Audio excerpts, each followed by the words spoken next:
Bom, hoje é mais um vídeo sobre o Skechers e não, cara, eu não desisti dessa playlist de vídeo, eu vou continuar ela. O problema é que meio que eu fico meio sem tempo pra gravar esse tipo de vídeo e é um vídeo que não é tão relevante no canal, mas é um vídeo que eu gosto de fazer, então por isso eu vou continuar.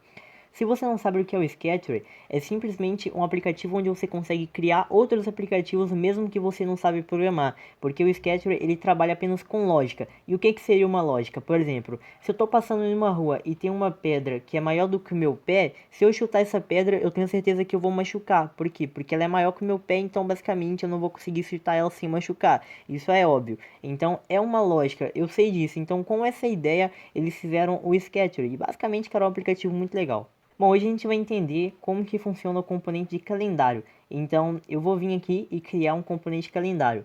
Eu sei que pode parecer confuso para vocês que estão entrando nesse vídeo agora, mas no canal tem uma playlist sobre Sketch, então vê lá que você vai entender o que eu estou fazendo aqui. Vamos criar aqui então, ó, um componente de calendário. Esse aqui vai ser o nome do primeiro componente, eu vou criar dois porque a gente vai ver uma simulação de comparar dois tempos aqui, então você vai entender. Beleza, segundo componente criado, cara, eu vou abrir aqui a parte de view para mim colocar um botão, porque eu vou utilizar um botão. E aqui na lógica do botão eu vou fazer o seguinte. Aqui nos componentes vai aparecer aqui o JetNow, que seria para pegar o horário atual para você poder estar atualizando o componente de calendário. Por quê? Suponhamos que você usa o JetNow quando você entra no aplicativo. Ele vai pegar a data, o horário e todas as informações de calendário quando o usuário entrou no aplicativo. Mas se, por exemplo, se eu utilizar só quando o usuário entra no aplicativo e aqui no botão eu não colocar o JetNow, as informações que vão ser as informações de quando o usuário entrou no aplicativo e não de quando ele clicou no botão. Então é importante que a gente sempre use esse JetNow, que é para atualizar os dados do calendário, beleza? Então vou vir aqui em variável e vou colocar para atualizar o primeiro calendário, vou duplicar isso daqui e vou colocar para atualizar os dados do segundo calendário, beleza? Que é para a gente poder pegar as informações atuais e não pegar as informações de quando o usuário entrou no aplicativo. Aqui em componente, a gente tem adicionar, que não é tão importante para a gente, e a gente tem esse componente de set. Esse componente de set é legal por quê? Porque você consegue setar uma data específica em um componente de calendário. Então, com isso, por exemplo, eu consigo pegar uma data de quando algo foi publicado, por exemplo, em um servidor, que é o que o YouTube faz basicamente, e pegar a data de quando o usuário está utilizando o aplicativo. Então, eu consigo fazer uma comparação e dizer, por exemplo, este vídeo aqui que você está assistindo foi publicado há uma semana atrás. Então, é com essa lógica que você consegue fazer isso, comparar dois tempos e dizer, olha, isso aqui foi publicado há uma semana, ou duas, três, quatro, ou o tempo que for. Cleberson, como que faz isso? É simples, você primeiro tem que ter isso aqui duplicado 3 vezes, né? Porque, não, ou a quantidade de vezes que você quiser. Mas, por exemplo, a gente pode comparar anos, meses, dias, horas, minutos ou segundos, porque é um componente de calendário. Então, para fazer isso, eu vou fazer uma lógica aqui, que é para comparar, por exemplo, sei lá, comparar dias, meses e anos. Beleza, o que que eu fiz aqui? Basicamente eu peguei o primeiro componente calendário que eu criei e o segundo componente e setei datas diferentes. Aqui, por exemplo, no primeiro eu setei que o usuário estava em 15 de 5 de 2000, ou seja, o ano é 2000. E aqui embaixo eu fiz exatamente a mesma coisa, mas eu alterei o ano e coloquei 2020. Então com isso, com datas diferentes, eu consigo calcular a diferença. Então eu posso vir aqui em componente e utilizar esse componente de diferença e setar aqui dois calendários, como por exemplo eu posso vir aqui em variáveis e colocar calendário 1 menos o calendário 2 e ver a diferença. Se eu colocar calendário 1 menos o calendário 2, vai dar uma diferença negativa. Por quê? Porque aqui está em 2020 e aqui está em 2000. Então, como esse daqui é maior que esse, vai dar uma diferença negativa. Isso é matemática, né? Isso é óbvio. Então, eu vou inverter isso daqui para dar um resultado positivo para vocês e eu vou colocar isso em uma toacha. O que seria uma toacha? Seria uma mensagem que aparece na tela do usuário. Nessa toacha eu vou fazer o seguinte, como vocês podem ver, eu não consigo colocar a diferença dentro da toacha, porque a diferença numérica vai ser um resultado com um número bem grande, né? Eu não vou ensinar para vocês como colocar isso em prática. Ah, esse número aqui vai dar tantos meses de diferença, porque vocês podem pesquisar isso na internet para vocês pegarem, ah, quantos dias tem um ano, quantos segundos tem uma hora, e vocês fazerem esse cálculo. Mas o que eu vou explicar para vocês é o seguinte: nessa toache eu consigo colocar um texto, então eu preciso de um operador para fazer com que essa operação numérica possa ser colocado dentro de uma toache, porque uma toache é texto. Então eu venho aqui toString, que seria para string, e eu venho aqui em diferença e coloco aqui dentro. Feito isso, basicamente o que vai ser feito é o seguinte: eu não preciso desse getNow aqui, porque os valores que eu coloquei são valores que eu inventei, então não é necessário pegar nada. Mas se, por exemplo, eu quisesse pegar o valor que o usuário está agora, então eu teria que fazer dessa forma. Então, com isso aqui, galera, eu vou conseguir fazer um cálculo entre o calendário 1 e o calendário 2. Eu vou compilar o projeto aqui para mostrar para vocês. Basicamente está compilando o projeto aqui, então a gente vai aguardar o projeto ser compilado. Ok, vamos então instalar aqui o projeto aqui no nosso aparelho aqui, né, o projeto calendário.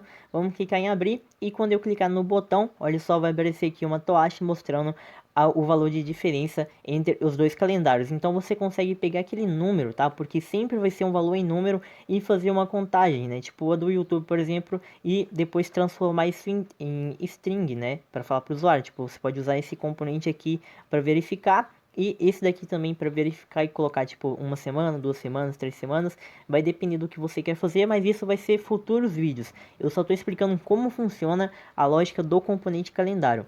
Aqui em calendário, a gente pode ver que a gente tem getTime, que é para a gente pegar o tempo atual. Nesse caso aqui, eu teria que utilizar o getNow, né, que é para pegar o do usuário, então eu viria aqui em variável calendário, e aqui também em getTime eu colocaria aqui o calendário e eu poderia colocar isso, por exemplo, em uma string, né? Vamos aqui numa toast, por exemplo, e vamos colocar aqui a mesma coisa que eu acabei de fazer anteriormente. Beleza, fiz aqui a mesma coisa, né, que é colocar para converter para string, e eu posso dar um compilar aqui e ver como que ficou essa paradinha. Beleza, você pode ver que quando eu clicar aqui no botão, vai pegar o tempo atual que eu estou aqui, né? No caso, em milissegundos, eu não tenho certeza basicamente, mas eu acho que é em milissegundos, ms. Então, milissegundos você pode converter para minuto, ou sei lá o que você quer. Além disso também, cara, é possível você pegar exatamente utilizando aí, convertendo já, se você quiser pegar convertido, você pode vir aqui, por exemplo, em formato, né, que você vai pegar no formato exato. Aqui já é string, aqui já é texto, né, porque é o formato exato. E você pode colocar aqui um componente de calendário que você quiser, no caso, eu vou utilizar o calendário 1 porque é o que eu acabei de atualizar os dados dele. Cleberson, me explica o que é esse formato que você acabou de colocar. É basicamente o formato de data no formato Java, né? O formato que, se eu não me engano, cara, toda linguagem de programação utiliza esse mesmo formato aqui, né? Que é dias, mês, ano. Mas você pode inverter isso, por exemplo, sei lá, se você quiser pegar o ano primeiro antes do dia. Então você vem aqui, ó, corta aqui e aqui você coloca, ó, anos e barra dia, tá ligado? Ou se você quiser, ao invés desse barra, você quiser colocar uma outra coisa, sei lá, tipo, ah, esse aqui é o dia tal, do ano tal, você pode colocar. O que importa é isso daqui, ó, YYY, DD, MM. Esse MM será substituído pelo dia. Então, por exemplo, eu poderia colocar, ah, hoje é dia tal, né? O MM na verdade é um mês, galera, desculpa. Poderia colocar, hoje é o mês tal e colocar o MM para ser a variável. Então vamos salvar aqui que eu vou mostrar para vocês. Quando eu clicar aqui agora no botão, vamos compilar o projeto para vocês verem. Quando eu clicar no botão, vocês vão ver que vai mostrar aqui, ó, exatamente, ó, ano 2020, dia 11, olha só, você pode ver que é 11/7, no caso mês 7. Então, cara, basicamente é dessa forma que funciona o nosso componente aqui de calendário. Não tem muito do que falar dele. Você pode colocar ele em situações mais complexas, como por exemplo, fazer um cálculo gigante de quantos dias tem um mês e dividido lá pela quantidade de minutos e de milissegundos, você pode fazer isso. Mas aí vai entrar vários operadores que são esses daqui. Por exemplo, você quer calcular, sei lá, quantos dias tem um ano, né? Então você divide lá o valor que deu o calendário por 365, né? Não, aí você iria calcular quantos anos, tipo um valor que deu de 2020 a 2000. Aí vai dar um valor lá e você coloca dividido por 365 que vai dar a quantidade de anos, né? Mas esse aí é só você pesquisar no Google que você vai entender um pouquinho melhor. Então basicamente esse foi o vídeo. Eu sei que é confuso para muita gente que não sabe o que é o Scheduler, mas se você já sabe o que é, manja um pouquinho, você entendeu isso daqui, beleza? E aí, se você curtiu, deixa seu like, se inscreve aqui no canal se você não tá inscrito e fique ligado na playlist porque logo mais vai ter vídeo do restante dos componentes, beleza? E é isso, falou!